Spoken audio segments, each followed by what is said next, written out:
the people calling for Joe Biden to step aside, they all seem like people who are very comfortable firing other people. I know the type. They all fit the bill. There are people in the Democratic Party, very rich, very wealthy, very white, very male, who are just, everyone's disposable. Get rid of Joe. And now, with 120 days before the election, suddenly they believe in the impossible. For 8 years, they've been telling me, can't have Medicare for all, you got to be an adult, you got to be pragmatic, you got to stay the course. For 8 years, they've been telling me, don't be a child. All of a sudden, they believe that a utopia is possible in Chicago in August, where it's going to be kumbaya, and we're going to pick who. We're going to pick somebody other than Joe Biden, and there's just going to be this magical solidarity, and we'll defeat fascism. It doesn't work that way. I don't think so. I think you got to stay the course. I think you stay the course. Show a little compassion to Joe Biden. There's something beautiful about all of us coming together and lifting up an 81-year-old man and supporting him. I'm going to be talking about this today. Hippocrates wrote, practice two things in your dealings with disease. Either help or do not harm the patient. The disease is Trump, the patient America. Biden is the medicine. Switching prescriptions while the patient is still on the mend will kill us all. Leave it alone.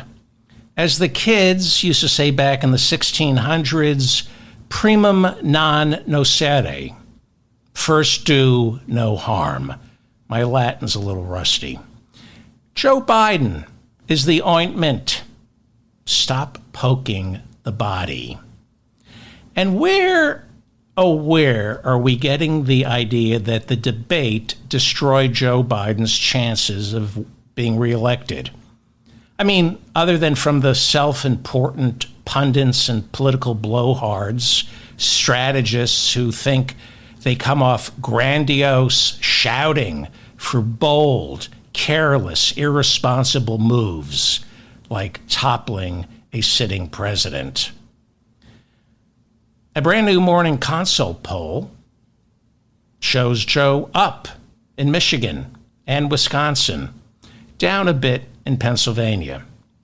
And that, as I will continue to remind all of us until Election Day, that is all that matters, Michigan, Wisconsin, and Pennsylvania. Joe Biden gets exactly to 270. That's what you need to win. He gets to 270 when he wins those three states. He's got a minor problem in Pennsylvania, perhaps. I suspect people like James Carville calling for Biden to step aside, calling on Democrats to stop donating until he steps aside. I suspect people like James Carville are about to look even more foolish than they already do. And Joe's defiance, his intransigence, it's a net positive because it's a profile in leadership. Voters, and he knows this, voters don't listen to the editorial board of the New York Times or meatheads like Rob Reiner, Abigail Disney, or Barry Diller, who are calling for Joe to step aside because they're multimillionaires with too much time on their hands, desperately in need of relevance. Yeah, if you read the headlines, things don't look too good for Joe Biden this morning. If you dig below the surface, things are just fine.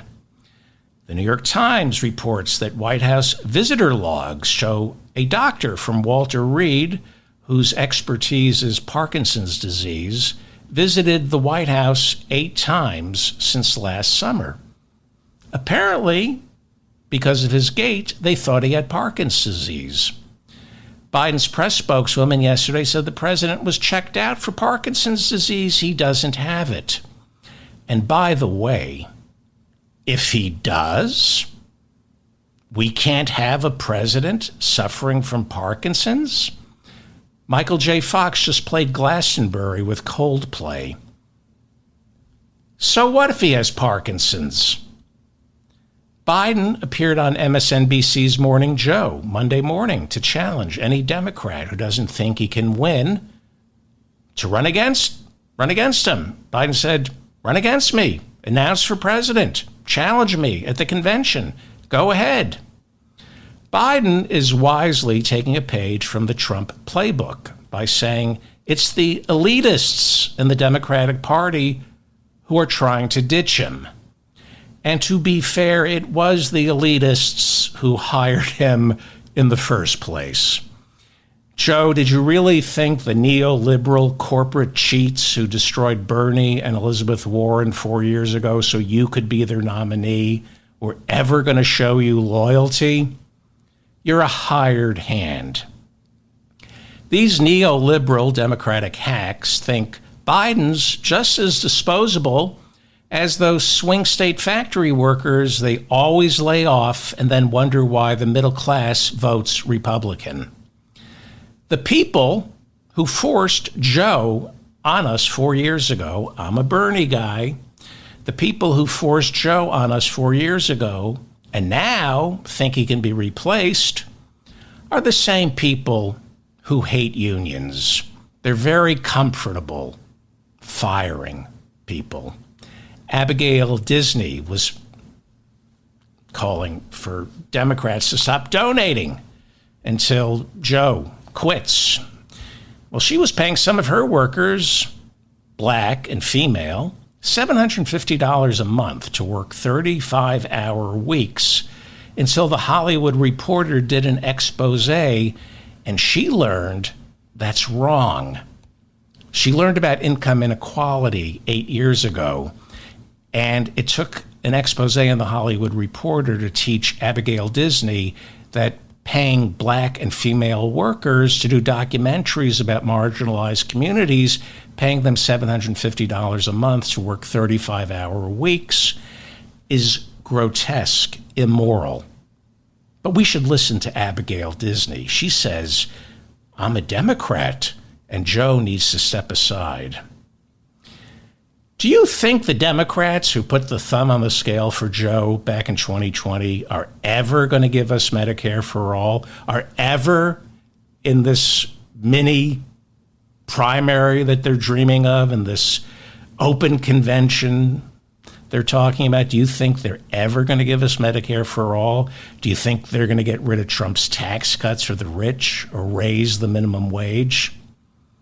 Yes, these people are strong on abortion, tamping down prejudice, and LGBTQ rights, but that's only because it affects them personally. For the most part, the only Democrats telling us Biden can't win are the ones who have nothing to lose. It's unimaginable to these people that some of us have grown to like Joe, because he is moving a little to the left.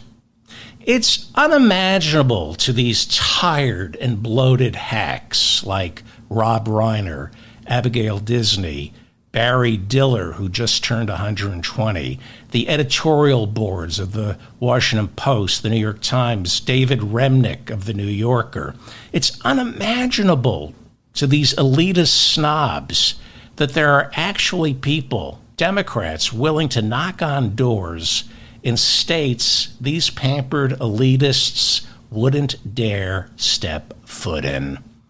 They don't understand how a ground game works. They read one or two bad polls for Joe Biden and they wet the bed, and they want the election handed to them because everything in their life has been handed to them. They don't want to work for anything. They just want to pick this magical white knight, white, by the way, who's going to save us all. And so, by digging in his heels, Joe is now tapping into the same contempt for the Beltway's ruling class that Trump taps into. It's smart. And it is the left of center Democrats, the progressives, the real progressives, who are now coming to Joe's side.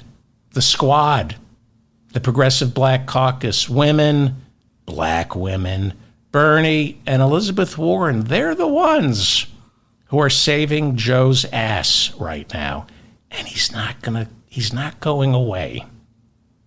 He'll remember that after he wins in November, and if he forgets, we'll remind him. He'll remember who saved his ass. It was the progressives.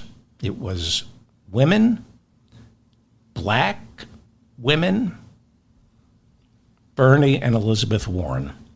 And if he forgets, we'll remind him. And we'll remind Vice President Harris and Secretary of Transportation Pete Buttigieg, these two corporate stooges, just like Joe Biden, Joe's a corporate stooge. We'll remind all three of them and the entire administration that if any of you want to win in 2028, it's us, the progressives, whose ass you better start kissing. Joe Biden will be carried back into the Oval Office in November by the progressives. Adam Schiff, the Democratic nominee for Senate in California, he should not be the nominee. He is the corporate, Harvard-educated stooge. Great on January 6th. Great on the two impeachments. But he wavered last week after the debate. He hinted it might be time for Joe to go. You know who didn't waver when Joe was down? Congresswoman Barbara Lee, who should have been the Democratic nominee for the California Senate seat, not Schiff. Barbara Lee, much wiser. Barbara Lee is the only House member to vote against the war in Afghanistan. She deserved the Democratic nomination, not Adam Schiff. Schiff doesn't have her wisdom. He has a Harvard degree. That's why he has no wisdom. Harvard law, no wisdom. He was one of the first to suggest that maybe it's time for Joe Biden to be thrown under the bus. He's the kind of person who is very comfortable firing others. It's the white men and the Democratic Party. They're the problem. It's the rich white men in the Democratic Party.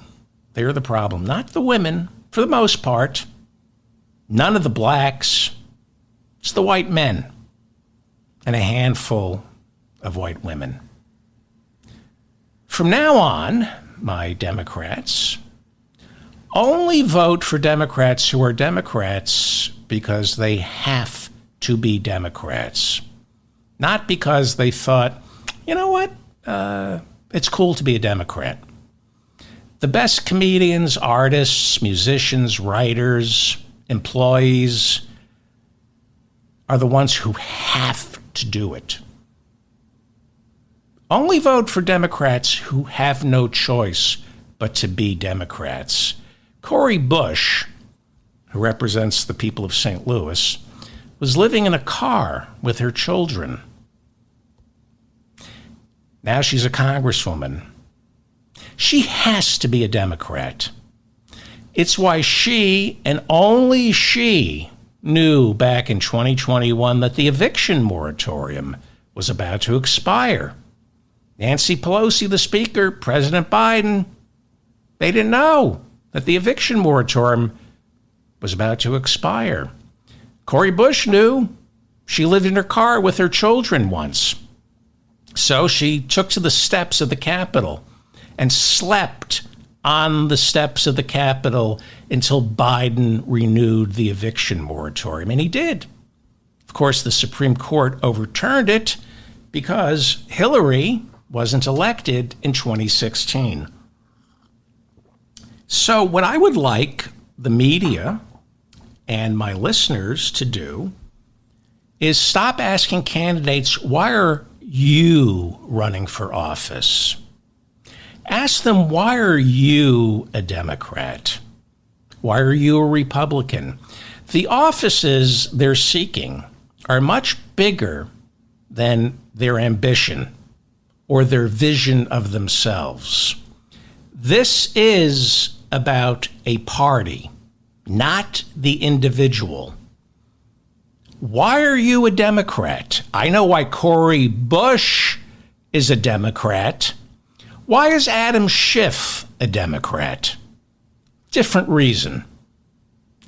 You can replace Joe Biden, but it's still going to be the same Democratic Party.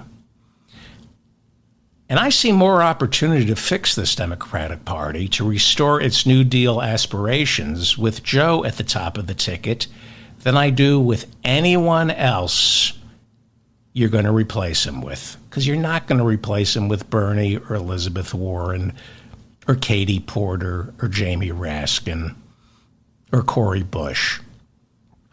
Gavin Newsom crapped the bed on universal health care in California. I don't mean to upset the people who are dreaming of this utopian ticket.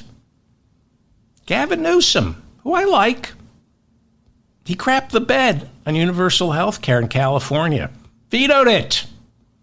He's been all over the map on the single most important issue of our time, free health care. He says he's for single payer until a bill sits on his desk and has to be signed. Suddenly he's for universal health care coverage. Working with the insurance companies. We can't put an entire industry out of business. We can't put 1/6, they love to say this, 1/6 of our economy is the healthcare industry. We can't put them out of business. That's unrealistic. But the same people say, not Gavin Newsom, though, he's standing with Joe, but the same people say it's unrealistic. You can't put the healthcare industry out of business. It's unrealistic. But suddenly the Democrats are going to miraculously find a dream ticket to replace Joe Biden. Vice President Harris crapped the bed on Medicare for all back in 2020. She was for it until she wasn't. She was for court-ordered busing until she wasn't. Pete Buttigieg, Secretary of Transportation, he did very well in 2020 in Iowa. Pure corporatist, opposed Medicare for all from the get-go. Well, he's from McKinsey, those thieves. And he loves to remind us how he served in Afghanistan. Little stolen valor there, Pete. You did it while you were mayor of South Bend, Indiana. You were behind the green zone using your skills that you learned from McKinsey. You were in the green zone tracing money that was being paid to warlords. Yeah, you get to wear the uniform. You get to play dress up, doing a job that you could have easily done back home in Indiana. You were the mayor of South Bend, Indiana, and you wore the uniform as a glorified accountant in the green zone. You weren't meeting with bankers or warlords in Afghanistan. You were polishing your resume. Beau Biden, God bless his soul, better man than I could ever be. He served in Iraq, but as a JAG officer. He was the state attorney general for Delaware. And while he was the state attorney general for Delaware, he deployed to Iraq for 9 months as a JAG officer. That is a lawyer who gets to wear the uniform. You're not a combat veteran when you're a JAG officer. Jagoff Ron DeSantis was a JAG officer. That is a lawyer, a scumbag who gets to wear the uniform and play dress up. Beau Biden, 10 times the patriot I could ever be. Ron DeSantis is a Nazi. Seriously. And had he become the Republican nominee, we'd have gotten to the bottom of the role he played in the torturing of prisoners down in Gitmo. We do know he thought force-feeding them rectally was hysterical, especially since this scumbag Ron DeSantis knew that shoving a tube up there and pumping liquid food is nothing other than torture. Zero nutrition is absorbed into the system when you force feed through the rectum. Ron DeSantis knew that, which is why he watched and laughed. Ron DeSantis is a Nazi scumbag who didn't serve our country. He wore the uniform as a lawyer. A lot of opportunistic lawyers wear the uniform and deploy overseas. A lot of opportunistic ex-McKinsey employees like Pete Buttigieg put on the uniform and sit in the green zone dodging paper cuts. Robin Williams, on the other hand, saw more action than any of these people combined. Robin went into the outer reaches. He would put on USO shows and go into the outer reaches of Afghanistan and Iraq to entertain our soldiers. When he was told there were 3 to 5 soldiers out in no man's land, he said, let's do a show. Robin Williams risked his life putting on shows for our soldiers. He wasn't a lawyer who wanted to play dress up. I'm really tired and sick and disgusted by lawyers and glorified accountants who told us they wore the uniform. That's all you did. You wore the uniform. You know who else wore the uniform? You know who else wore the uniform? Tom Cruise and A Few Good Men. He's as much connected to war as Ron DeSantis and Pete Buttigieg. Anyway, Joe Biden. I suspect when the dust settles, Biden comes out stronger in the polling. Now, granted, this is partly wishful thinking, but let's see how these things look by the end of next week. I suspect in the long run, Democrats and donors rejecting Joe right now are doing him a huge favor. I suspect it will turn out to be the best thing that happened to him. This abandonment will serve as the narrative that turns the election around for him. There's now a story. Joe stumbled. He's in the wilderness. His fair weather friends all turned against him. Alone, he came back. This is the hero's journey. It's not fake, it's real. Joe is on the hero's journey right now, and the American voter is going to respond to this. More on the elitists in the Democratic Party and the media who want Joe to step aside later on in this episode. As I said, Joe appeared on Morning Joe Monday and railed against the elitists, telling him to step aside. Now, in my world, in your world, we think this is important. The people who listen to this show are into this. But how many people do you think watch Morning Joe? Maybe 1 million. How many people watched the interview with Stephanopoulos Friday? Maybe 8 million. Fewer than 50 million watched the debate. Joe Biden won with more than 81 million votes. Trump got 7 million fewer votes. Look at the numbers we're talking about. We're talking about 150 million Americans who need to be convinced. 150 million, more than 150 million Americans. And roughly, by my count, it's really 250,000 voters in Michigan, Pennsylvania, and Wisconsin who need convincing. That's it.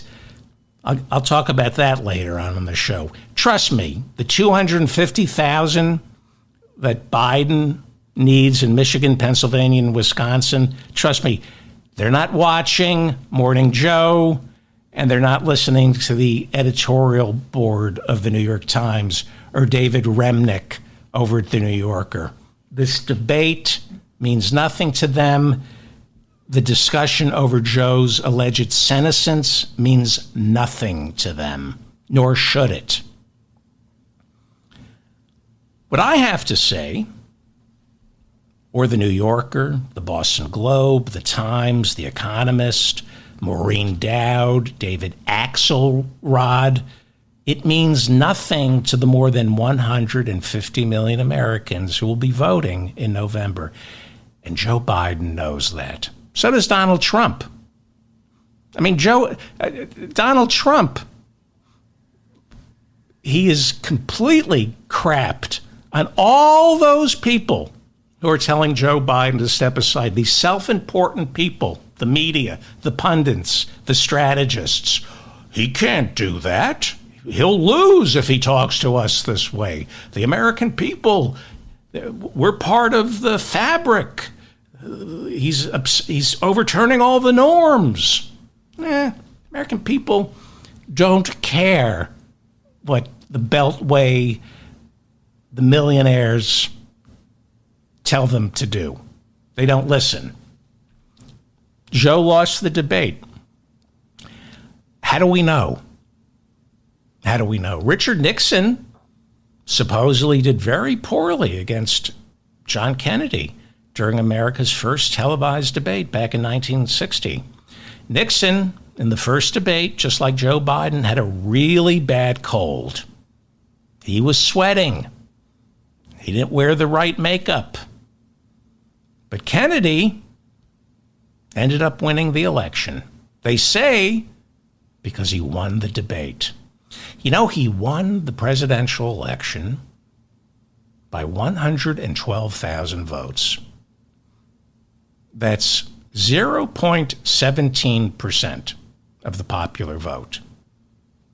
So who decided Kennedy won that debate?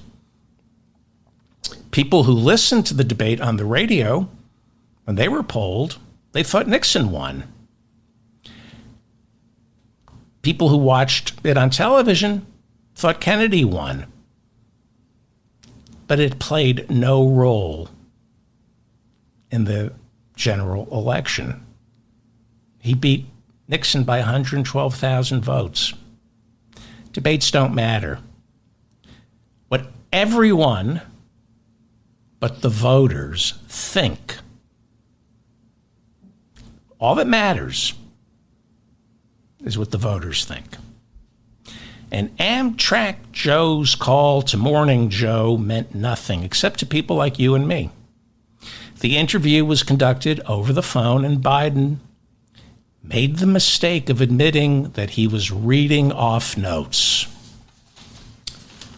And immediately people jumped on that. Oh my God! Of course he sounded cogent. He was on the phone reading off notes. Hey, I'm working off notes. That's what we do. I work off these notes here, okay? Jake Tapper and Dana Bash were reading questions written for them verbatim. Nobody complained that they were reading their questions off a teleprompter. Nobody complained. So Joe's reading off notes. We're electing a president, not the host of The Tonight Show. He doesn't have to be spontaneous, glib, and always have a rejoinder.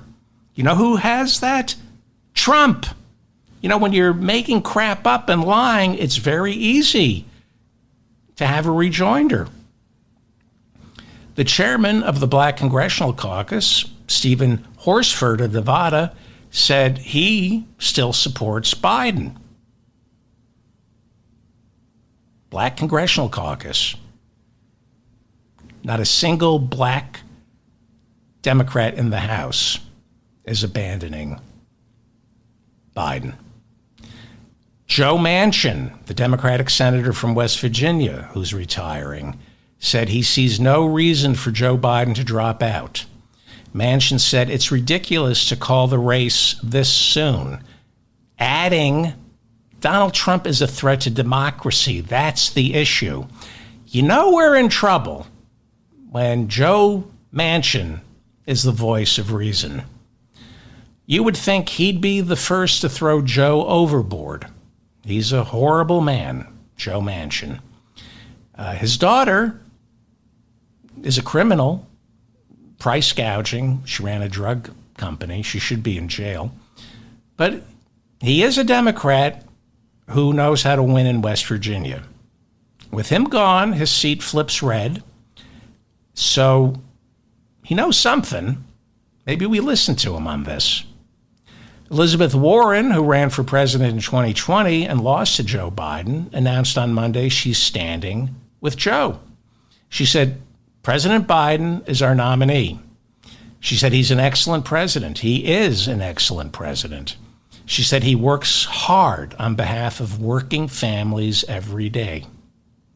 Among his many accomplishments that Warren cited, Joe Biden brought the price of insulin down to $35 a month for seniors, and he's forgiven student loan debt for 5 million Americans. I can't tell you the number of listeners who write to me and say, I can't believe my student loans have been forgiven, or my parents have diabetes. Thanks to the Inflation Reduction Act, they're only paying $35 a month for insulin. Good insulin. There's good insulin and bad insulin. Good insulin. By the way, Trump lied during the debate when he said he brought the price of insulin down for seniors. He took credit for Joe Biden's accomplishment. Trump, this is what Trump did. He set up a 5-year voluntary test program in Medicare where some seniors could opt in to a very confusing plan that would lower their insulin costs. Roughly 800,000 seniors signed up for it. And because it was complicated and only covered certain types of insulin, nobody really took advantage of it. However, under Biden's Inflation Reduction Act, Joe has made insulin universal, $35 a month for all seniors, for all insulin delivery systems, and it's permanent, unlike Trump's 5-year test period. Bottom line, under Biden, the nearly 4 million seniors who need insulin are now getting it across the board at $35 a month. No questions asked, and they get the insulin they need in any form they need it. Under Trump, this is the lie, 800,000 seniors were entitled to a specific form of insulin, specific form of insulin delivery system. And yes, it was at $35 a month, but it only went into effect in January of 2021, his last month in office. Meanwhile, Joe Biden is promising to bring the cost of insulin down to $35 a month for everyone. Trump, during the debate, wouldn't answer the question, will you bring down the price of insulin for everyone? Will you bring it down to $35 a month? Wouldn't answer that. Instead, he just went on and on about the migrants. But you know what Joe did? He said accidentally, we killed Medicare. He misspoke. So replace him, the guy who's now passed legislation so Medicare negotiates with Big Pharma. Insulin is down to $35 a month across the board for seniors, but he accidentally said we killed Medicare as opposed to we saved Medicare or whatever. Got to get rid of him. Got to get rid of the 81-year-old. He misspoke. Are you that cruel? Are you that cruel that you would fire somebody for occasional lapses? Are you that self-important to think the President of the United States can't flub a line or two? Bernie Sanders on Sunday called Trump the most dangerous president in American history. Bernie said he has no doubt that Joe Biden can defeat Trump in November. Bernie said he will not attend any meetings called by Virginia Senator Mark Warner. Mark Warner is holding meetings to figure out how Democratic senators could gently nudge the president to step aside. Bernie, Mark Warner, very comfortable firing people. White man from Virginia. Very easy for him to get rid of somebody. Bernie, who is a year older than Biden, said, quote, Biden is old. He's not as articulate as he once was. I wish he could jump up the steps on Air Force One. He can't. What we have to focus on is policy, unquote. Bernie is absolutely right. It's not how Biden walks, and it's not how he talks. It's what he does. I have a lot of friends who wanted Bernie in 2016 and 2020. They feel he was cheated. I wanted Bernie in 2016 and 2020. I feel he was cheated by the Democratic leadership. WikiLeaks proved that, at least as far as 2016 went. But Bernie is not a Democrat. He's a Democratic socialist. He caucuses with the Democrats. Both his presidential races were insurgencies. He was a Democratic socialist who came close in 2020 to taking over the entire Democratic Party and turning it back to what it was under Franklin Roosevelt. He's a miracle of democracy. It's a miracle that he got as far as he did. And he's why I despise the leadership in the Democratic Party, along with most of its members. I used to despise Joe Biden. If you're a longtime listener to this show, you know I did not like Joe Biden or Amy Klobuchar or Pete Buttigieg or Vice President Harris. I could barely stand Elizabeth Warren. I liked Elizabeth Warren, but she's not Bernie. The very same people right now calling on Joe to resign are the very same people who would have decimated Bernie Sanders or Elizabeth Warren the second they accepted the nomination back in 2020. The reason Bernie endorsed Hillary Clinton and 4 years later Joe Biden, the reason he endorsed both of them and campaigned for them is he knew that. He knew what he had been up against. This Democratic Party is run by millionaires and billionaires.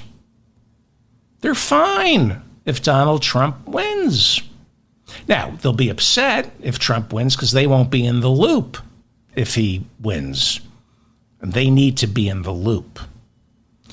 They knew if Bernie won, they wouldn't be in the loop with Bernie either.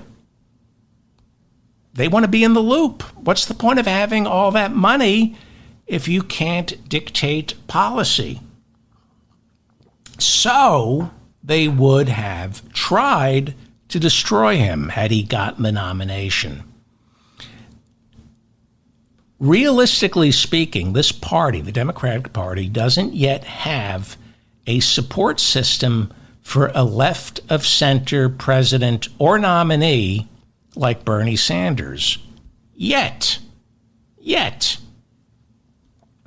Even had Bernie been nominated and then went on to beat Trump, and I think he might have, it would have to have been by a landslide. He said that. He said, I need a revolution. That's what he said. He said, if I win, it has to be a revolution, it has to be a landslide. Well, even if it had been a landslide, and those are next to impossible, even if he had a filibuster-proof Senate, the Democratic Party doesn't have enough AOCs, Cori Bushes, Ruben Gallegos, Summer Lee's, Ilhan Omar's, Rashida Tlaib's to prop up the movement. We're getting there. In the House, the Senate, not so much. The bench for progressives is much deeper. Thanks to Bernie. I'll even go so far as to say thanks only to Bernie. Maybe I'm wrong. But let's be honest about the progressives and the Democratic Party.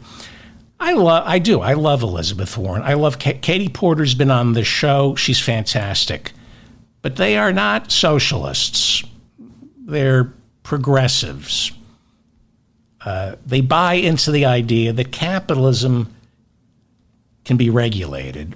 But we live in a kleptocracy. This isn't capitalism. This has been a kleptocracy before Trump was even born.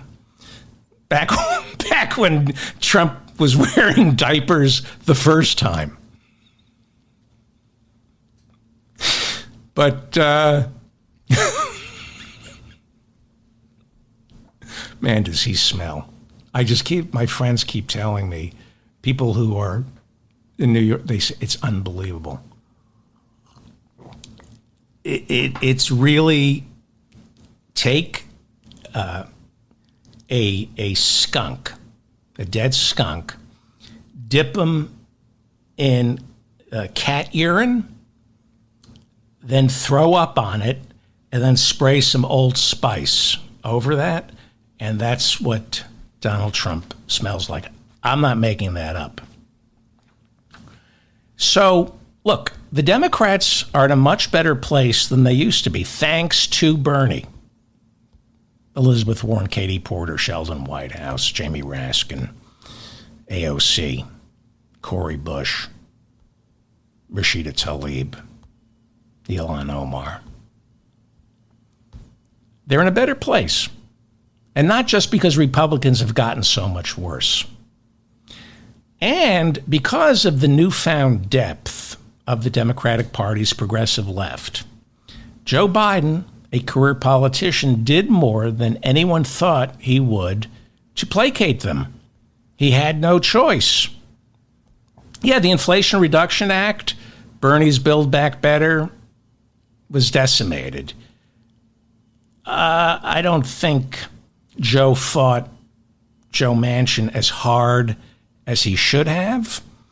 I mean, I would have said to Joe Manchin, you better take this as it is or your daughter's going to jail.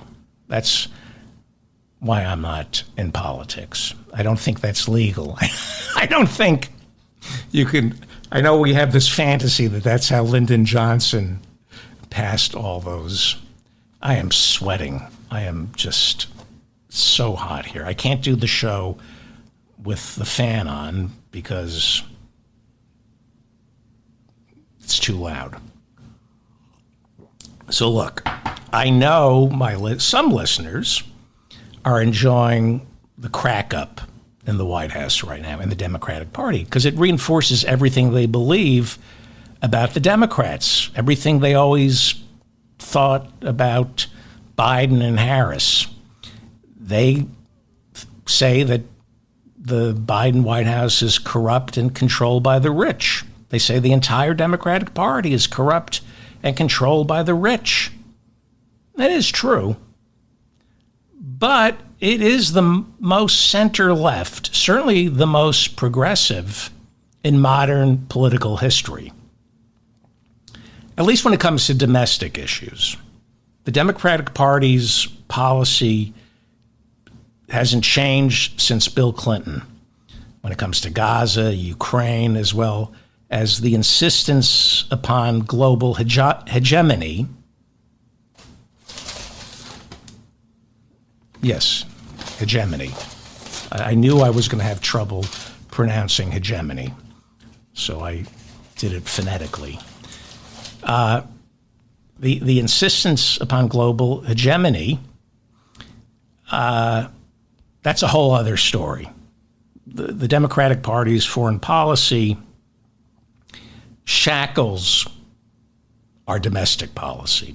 The Democrats have a horrendous, hawkish democratic policy. It's because of the overcorrection from George McGovern's big loss in '72. But all that being said, Raphael Warnock, Elizabeth Warren, Sheldon Whitehouse, to name just a few in the Senate, and of course Bernie, who caucuses with the Democrats, we have a better chance fixing the Democratic Party than we do creating a third party that can win a national election between now and Election Day. Look, I welcome the idea of a third party. If you read the Constitution, we could have a quasi-parliamentary system with a third party.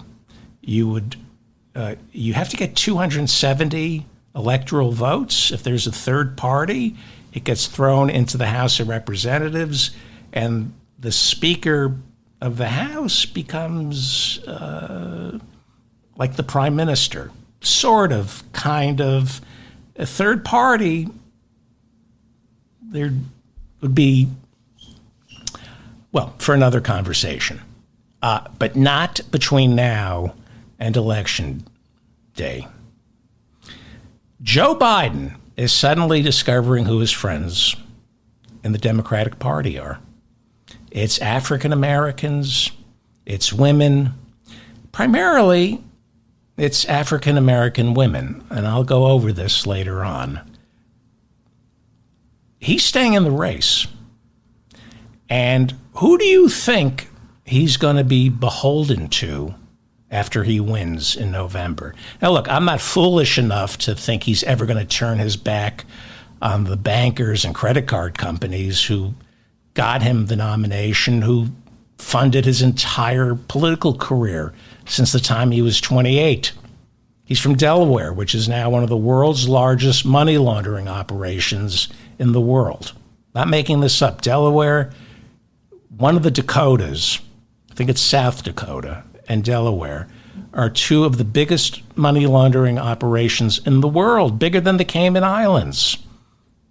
I'm not foolish. I know who Joe Biden is. He spends every Thanksgiving in the home of David Rubenstein, founder of the Carlyle Group, perhaps the world's largest war profiteer. But it is Bernie, Elizabeth Warren, the Black Caucus, the Progressive Caucus, women who own his ass right now, not the credit card companies or the arms manufacturers. If he wants to get reelected, it's the progressives who have stood with him. And when he wins, it will be payback time for us. This is an opportunity. Now, again, I know he's not Bernie. He's not Elizabeth Warren. But he is a political animal.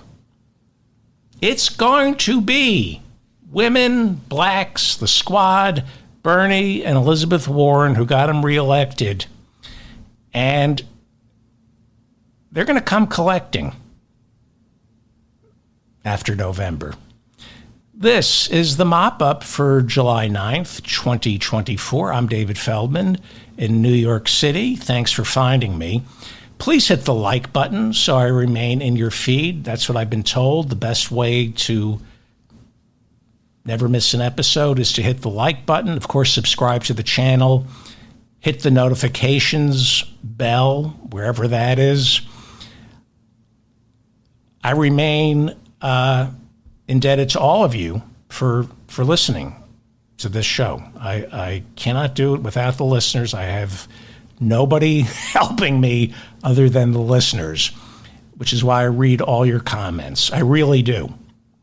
So go ahead and leave a comment, unless you're a moron. This is a gated community when it comes to comments. I ask that you don't write in all caps. Keep your use of emojis down to a minimum. Also, there's a filter for bad language.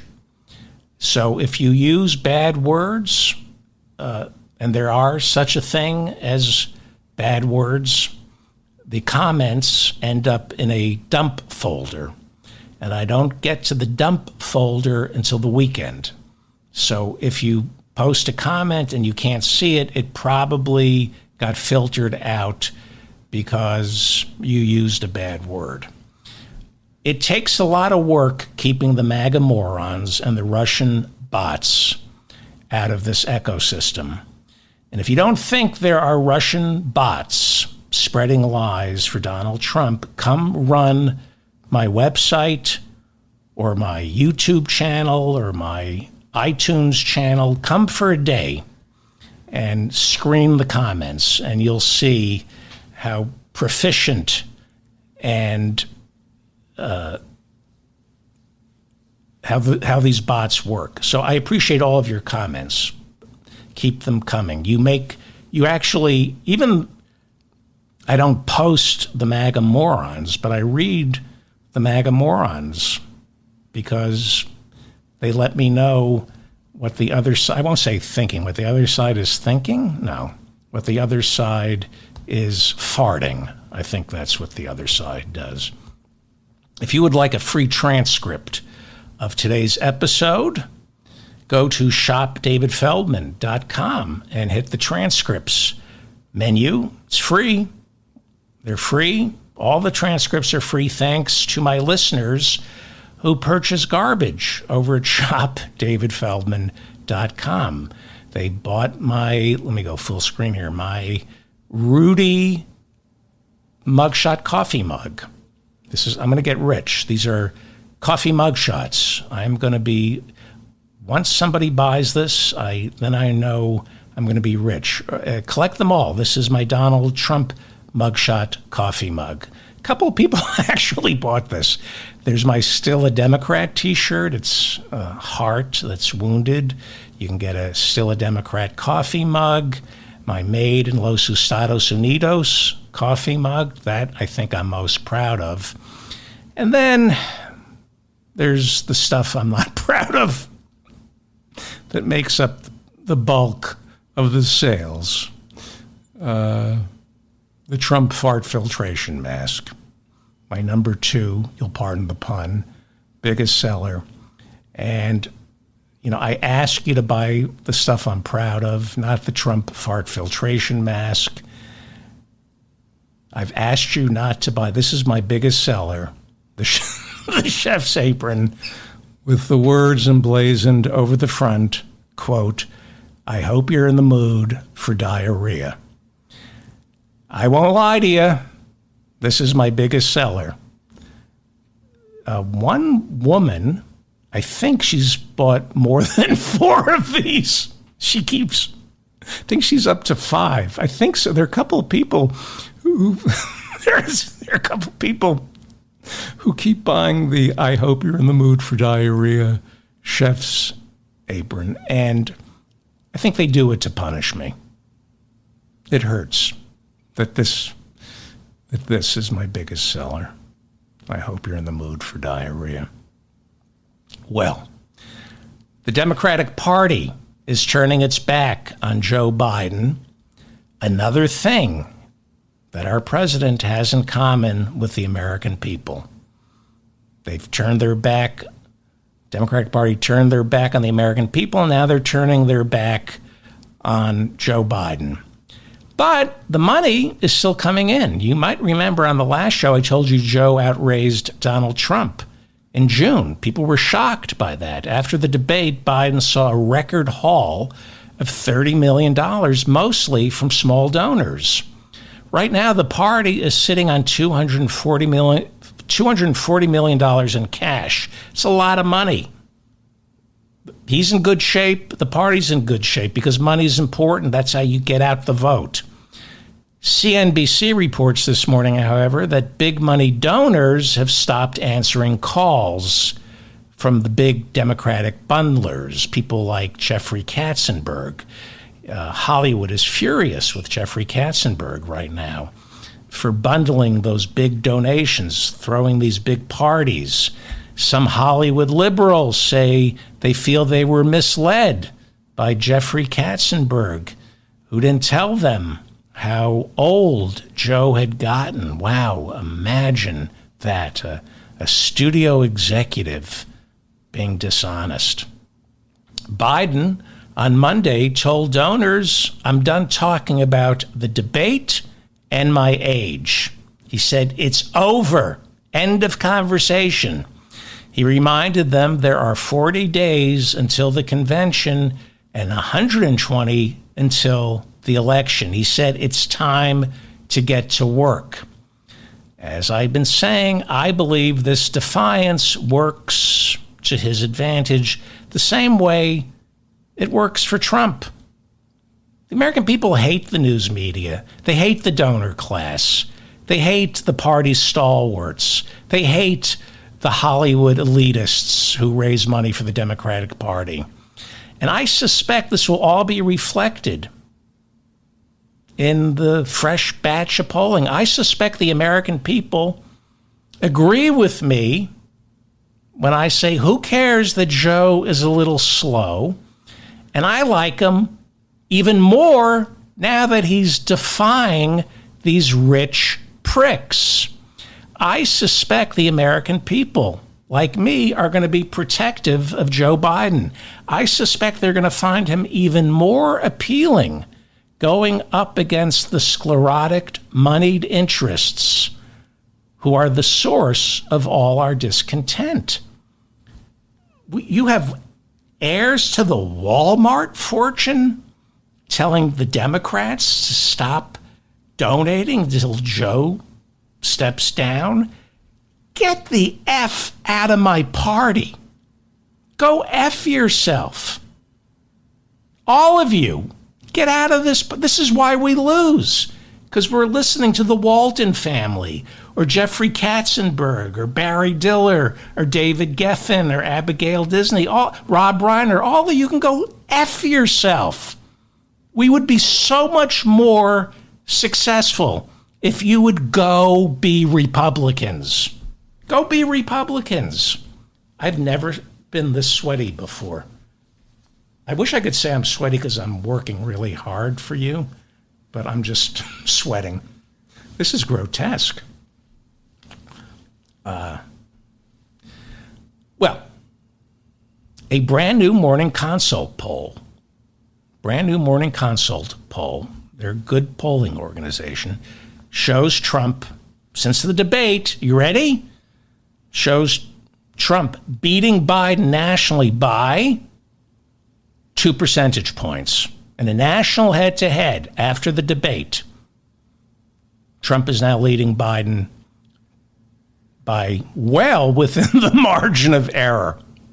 And this is Morning Consult's second poll since the debate. Last week, immediately following the debate, it showed Trump leading Biden by 3 points nationally. Now it's down to 2 points. This is what I said would happen. The dust from the debate settles. Joe narrows the gap. We go to a statistical dead heat into Labor Day.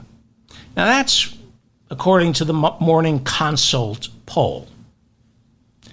Again, all that matters is the polling in Michigan, Wisconsin, and Pennsylvania. Doesn't matter what our president's approval rating is. All that matters is the polling in those three states. I've been over this a million times. It's Michigan, Wisconsin, and Pennsylvania. That's it. Joe won those three plus Georgia and Arizona in 2020. Hillary didn't. Look at this map. He can lose Georgia, Arizona. He can even lose Nevada. He still gets to 270. That's what you need. He gets exactly to 270 when he just wins Michigan, Wisconsin, and Pennsylvania. And I've explained to you all the other blue states are locked. He's not losing New Mexico or Colorado. It's locked. It's Michigan, Pennsylvania, Wisconsin. That's the game. Everything else is noise. He gets to 270. Trump gets 268. Biden gets 270. So, a brand new Morning Consult poll, what does it say? Since the debate, it shows Joe Biden winning Wisconsin by 3 points. The Morning Consult poll shows Biden defeating Trump in Michigan by 5 points. It shows Trump ahead of Biden by only 1 point in Georgia, well within the margin of error. But don't listen to the voters. Listen to the New York Times editorial board. The same people who assured you Iraq had WMDs are now assuring you that Joe can't win. Now, look, I love the New York Times. I also think their columnists are the best, except for David Brooks. All of them are calling on Joe Biden to step down. Thomas Friedman, Maureen Dowd, even Paul Krugman this morning. Paul Krugman calls Biden the best president of my lifetime, but he needs to step down. Read Paul Krugman.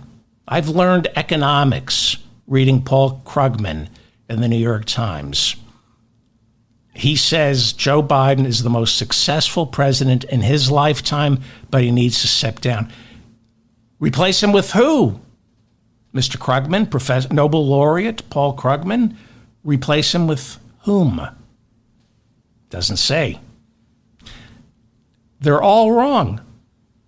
That same Morning Consult poll shows Joe Biden competitive in North Carolina, down by fewer than 3 percentage points. That's incredible. That's incredible. With 2 months before Labor Day, Biden down after the debate in North Carolina by 3 percentage points. Again, doesn't matter. All that counts is Michigan, Wisconsin, and Pennsylvania. Right now, most polling shows Biden weak in Pennsylvania. That's one of the 3 states he must win. Real clear polling averages show Trump beating Biden in Pennsylvania right now by 4.5 percentage points. Yes, that is on the outer perimeter of the margin of error. 4.5%, that's significant.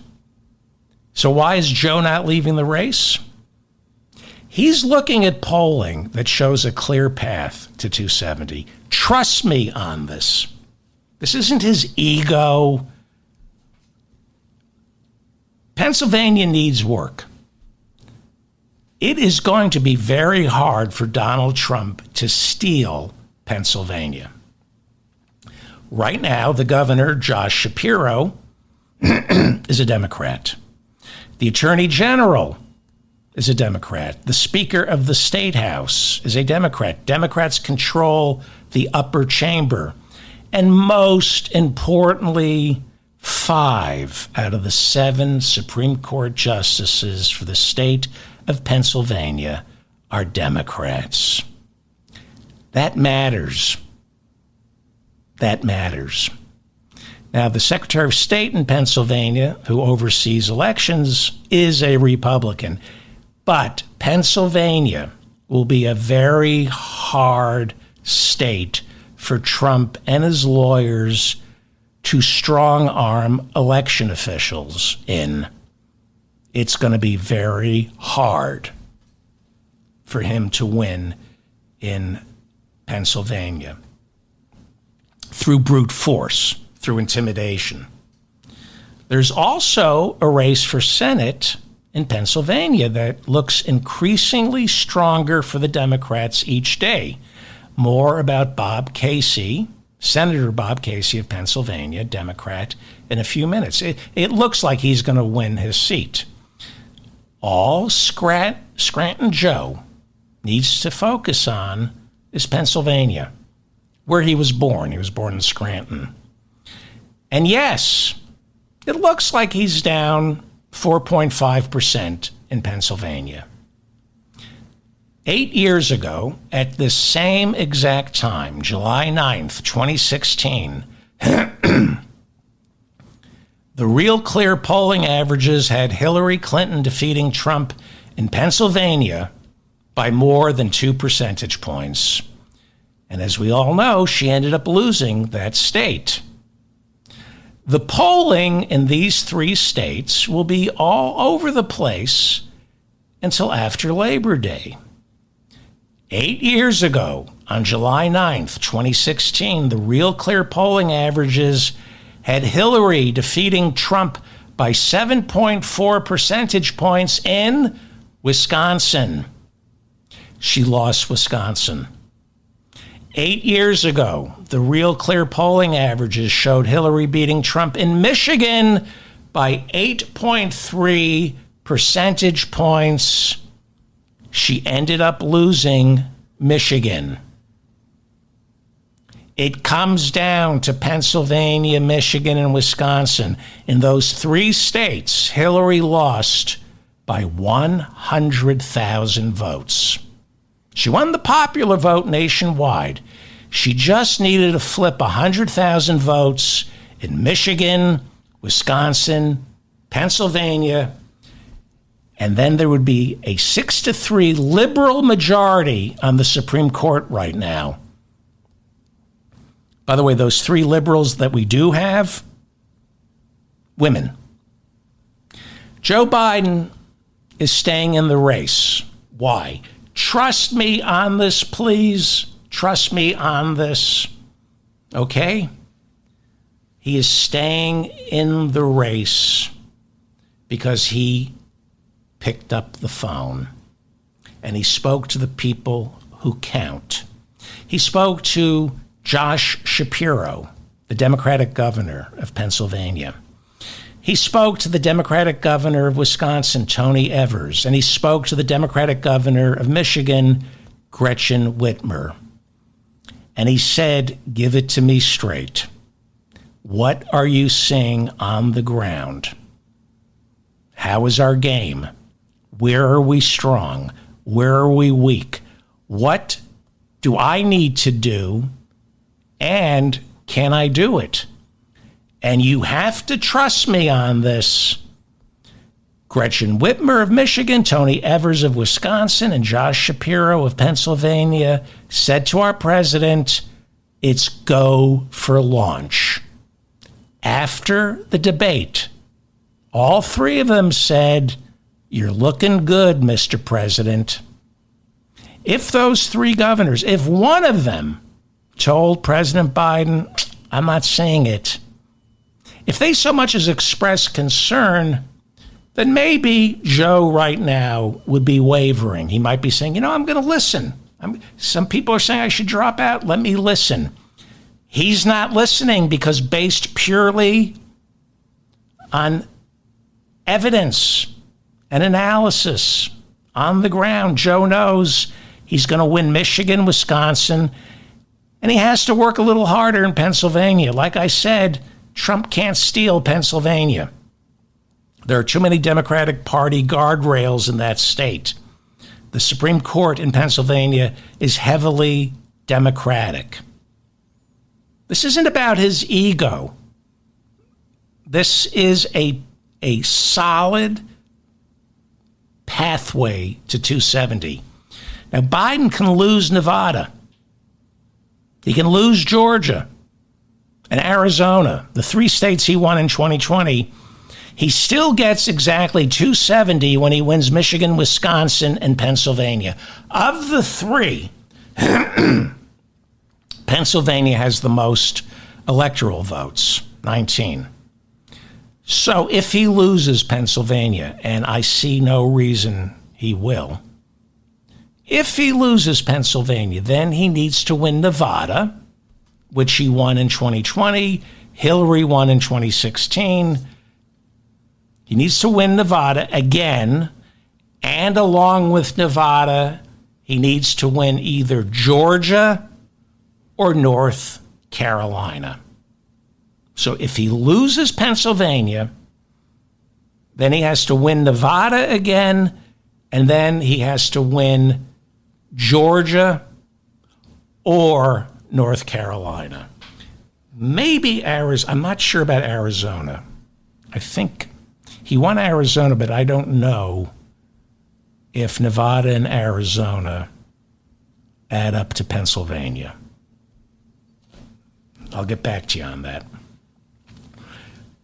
So I have no idea what electoral map Rob Reiner and Abigail Disney are looking at. What polling are they seeing that's convinced them that Biden's path to 270 is filled with roadblocks and potholes? It isn't. Now, a new Emerson College poll, not as good as Morning Consult, but a new Emerson College poll, does show Trump ahead of Biden in Michigan by 1 point, well within the margin of error. That same Emerson poll has Trump leading Biden by 3 points in Wisconsin, slightly on the outer perimeter of the margin of error. And Pennsylvania, Biden is behind, according to Emerson, by 5 points. So there is some data that you can clearly see that shows slippage after the debate.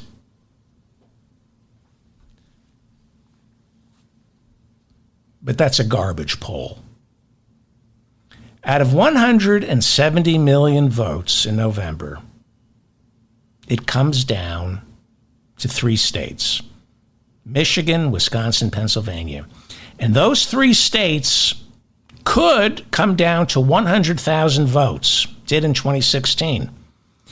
Look at 2020. Out of 8 million votes cast in Pennsylvania, Joe Biden beat Trump in 2020 by something like 80,000 votes out of 8 million. Out of 3 million votes cast in Wisconsin, Joe Biden beat Trump in 2020 by 20,000 votes. Of the nearly 5.5 million votes cast in Michigan, Joe Biden beat Trump by about 155,000 votes. He did really well in Michigan. That election in 2020 was decided by 255,000 votes in those 3 states. 2016 was decided by 100,000 votes in those 3 states. So don't talk to me about trend lines. Don't talk to me about national polling and approval ratings. Tell me which candidate is going to find, let's be on the safe side, 500,000 votes in Pennsylvania, Michigan, and Wisconsin. Can you tell me that Biden can't find 500,000 votes in those 3 states? 2 months before Labor Day? You tell me that he should concede because you're positive that he can't find those 500,000 votes. And who can? Who can? Your utopian dream ticket that's a fantasy because it doesn't exist? The Democratic governors of Pennsylvania, Michigan, and Wisconsin have all told Joe Biden he's going to win this. Josh Shapiro says Biden will win Pennsylvania. Gretchen Whitmer, the governor of Michigan, denied reports that she said Biden just lost Michigan while she was watching the debate. She said that was a lie. She said he's going to win Michigan and she's not interested in being on the new ticket. Tony Evers, the governor of Wisconsin, says Joe is going to win Wisconsin. He was campaigning with Joe on Friday before the Stephanopoulos interview. So I want to look at the Senate races, which I think will be determinative of how this election plays out. I've been talking about updraft, how Biden wins because of updraft, because abortion will be on the ballot. And he will win because Democrats who are lukewarm about Joe Biden will vote for the Democratic Senate candidates and for reproductive rights and toss in for Joe Biden. On the last show, I talked about abortion being on the ballot in Florida, Nevada, Arizona, and 8 other states. I'm not going to go over that now. I'm going to go quickly through the key Senate races and show you the updraft, how Joe is going to benefit from that. So there's the updraft from abortion on the ballot, the updraft from very strong Democratic candidates for Senate. There's also the updraft from our economy. There's updraft from these job numbers, which are way more important than inflation. Inflation, there isn't there's no question that prices have gone up something like 20, 25%, maybe 28% since Joe Biden took office. It is a problem. But the job numbers are way more important than inflation because inflation does not cut into someone's self-esteem, whereas unemployment does. Americans, whether they know it or not, are feeling better about themselves because they are working again. Most polling on the state of the economy shows Americans think the state of the American economy is heading in the wrong direction under Joe Biden. But when they are asked about their own finances, when they are asked how their city or state is doing, a majority in some polls, not all, some polls show a majority of Americans in swing states saying they personally are better off than they were 4 years ago, but the country is not financially. Well, the American people are always dissatisfied with Congress, but never with their own member of Congress. That's why they keep getting reelected. The American people are dissatisfied with how the country writ large is doing, but not so much on how their state or city is doing in some polls. Now, look, I'd be lying to you if I didn't tell you that all the polls, and I mean every single one of them, every single poll shows a majority of Americans think Trump would do a better job handling the economy than Joe Biden will over the next 4 years. All of them say they will be better off financially over the next 4 years if Trump wins.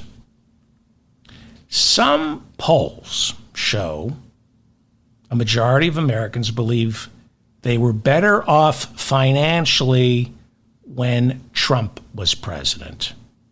Okay? Some polls. But there are also polls showing that Americans are beginning to realize they are much better off under Joe Biden because they're working. I'm going to get to the Senate in a second. But I believe the key number to pay attention to, more important than polling, unemployment numbers. Unemployment in the key battleground states. Those are the numbers Joe Biden is staring at. And he's thinking, I did exactly what I was supposed to.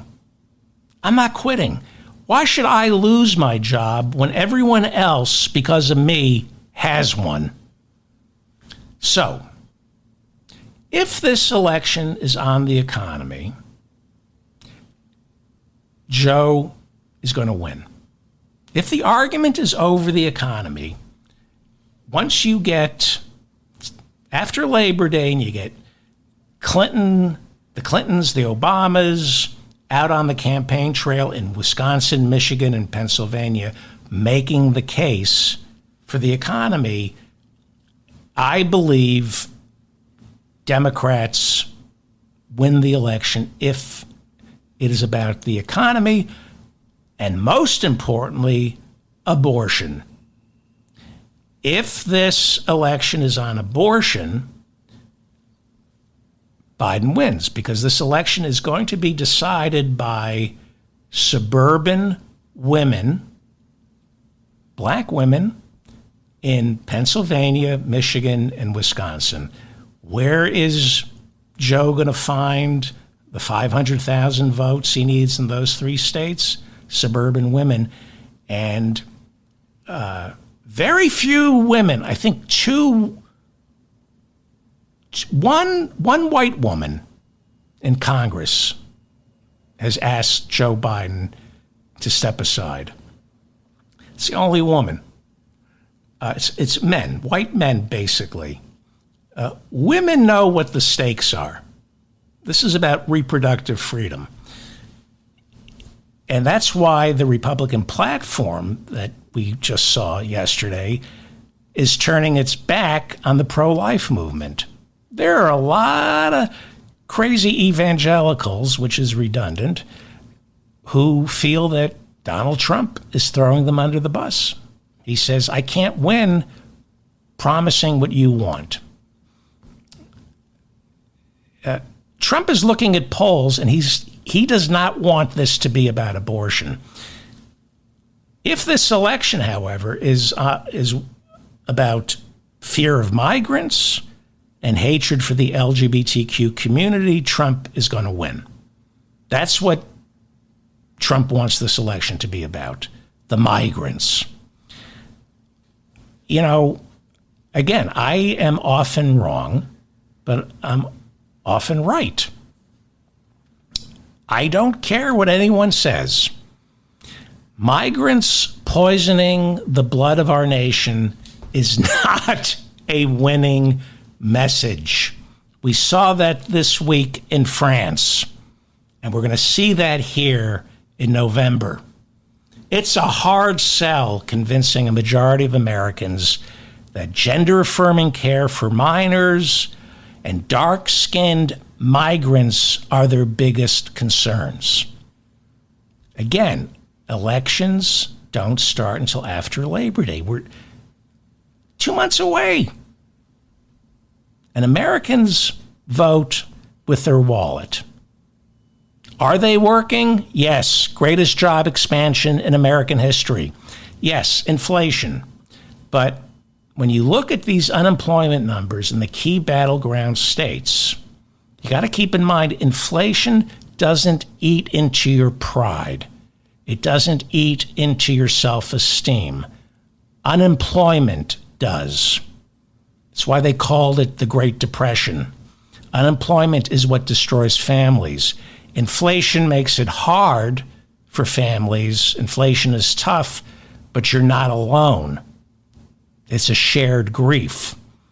Unemployment is a lonely place to be.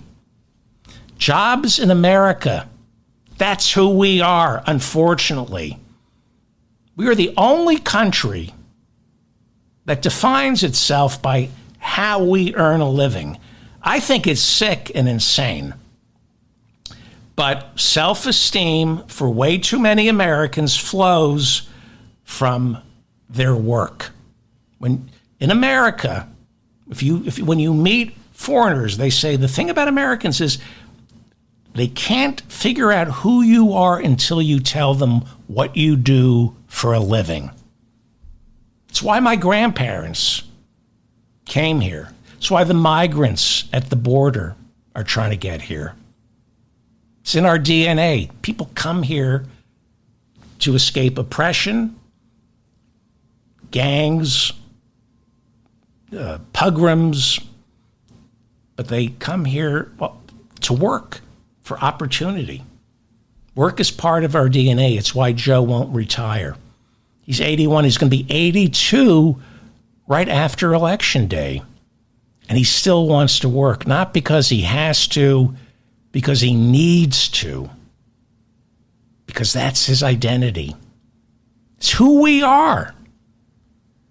Low unemployment, even with a little inflation, that's what our nation's self-esteem runs on. So right now, forget the polling, which is good. I mean, it's not great. These are the numbers that count. The unemployment rate in Pennsylvania right now is 3.4%. In Wisconsin, it's 2.9%. Michigan, 3.9%. Arizona, 3.4%. I'm getting chills. I'm so excited about this. North Carolina, 3.6%. Florida, 3.3%. Georgia, 3.2%. Ohio, of all those alleged swing states, Ohio is the highest with 4.2%. Not really a swing state. These are numbers nobody has seen since the 1960s, and it's never lasted this long. This is the longest stretch of low unemployment in American history. And the people who are working, they're the ones who vote. They're the ones who vote. They're not watching the debate. They're not watching George Stephanopoulos, Morning Joe, or paying attention to the editorial board of the New York Times. Right now, they're working. And when they're not working, they're sleeping or partying, relaxing, then sleeping and wasting money on trips to water parks. They're not afraid right now of losing our republic to Trump because summer just started. They're going to do fear of fascism in the fall. Now they want to make up for all those lost COVID years, which after Labor Day, people will be reminded of who is responsible for 1 million dead Americans from COVID. Donald Trump. Now, Trump is very good at scaring Americans by telling lies about migrants and crime. Come fall, he becomes the scary one. People get scared in the fall. There's a reason Halloween isn't celebrated right now. People don't scare too easily when the days are longer. Halloween comes less than a week before Election Day, usually. The days get shorter, winter's breathing down our necks, and like the pagans before us, Americans start getting fearful. We check the cupboards. How much do I have to ride out the dark freeze? This is when we go into survival mode. Not now. We scare easily right before Election Day. And Trump is a horror show. Right now, it's an abstraction. But come fall, he makes Halloween real. He's the killer pumpkin. He same skin tone as a killer pumpkin. And then there's Joe, slow and steady. Joe Biden is going to be reassuring. Yes, he's gotten older. Sometimes he's impossible to hear. He mangles sentences. He's not articulate anymore. Everyone I know, everyone listening to me right now doesn't care. They don't care if he's suffering from Parkinson's, which he's not. He can still do the job. Everyone who listens to this show is concerned as to whether he can beat Trump. Everyone I know is saying, I'm okay with Joe, but are the voters? Yes, they are. Popes and kings don't step down when they're frail because their frailty is part of the job. It becomes an asset. I think Americans get that. And Americans like strange. They're more courageous and compassionate than the Democrats in the Beltway give us credit for. Switching Joe Biden out for someone younger isn't a new idea. It happens all the time. A fresh idea is keeping someone old on the job. That's a new idea. Someone who stammers and stutters and mangles sentences and is facing the inevitable. That's a fresh new idea. I believe American voters are turned off by the self-importance of old guard Democrats and Beltway pundits insisting the job of president is so important that we need a commander-in-chief who can be awakened at 3 a.m. so he can make those tough decisions. I believe most Americans know that that's horseshit. There are no important decisions that have to be made at 3 a.m. As I said, there are systems in place. It's why when 9/11 happened, George W. Bush kept reading My Pet Goat and then spent the next 12 hours frantically flying around the country while everybody else was in the Situation Room. There's no such thing as that 3 a.m. phone call. Presidents who obey the law, who don't invoke the hundreds of emergency powers at their disposal, who don't lead us into illegal wars or incite insurrections, those presidents who just do their job are 1/3 of our government. And most Americans get that. Most Americans don't want an overbearing president. So Joe's speaking style is going downhill, and it's going to get a lot worse. He is, as Bernie said, inarticulate. But I think that's a good thing. I'm sick of hearing that the president, because of television and radio, has to be the great communicator and use his bully pulpit. Americans have come to learn the bully pulpit is marketing, branding, and false promises. Joe is doing the real work, and Americans know that. I think his mangled sentences, I think it's an asset. Don't tell me what you're going to do. Do it. And he's doing it. So, the big Senate, how am I doing on time here? All right, I'm going long here. I can't do short shows. I wish I could. All right, the Senate races. These are the polls that Biden is looking at. Okay? Biden leads from behind, by the way. And again, some of you disagree with me when I say this. I don't see ticket splitting. Nobody's walking in to the voting booth in Pennsylvania and voting for Democratic Senator Bob Casey for re-election, and then saying, but you know who I'm voting for? President Trump. It's just not going to happen. It's just not going to happen.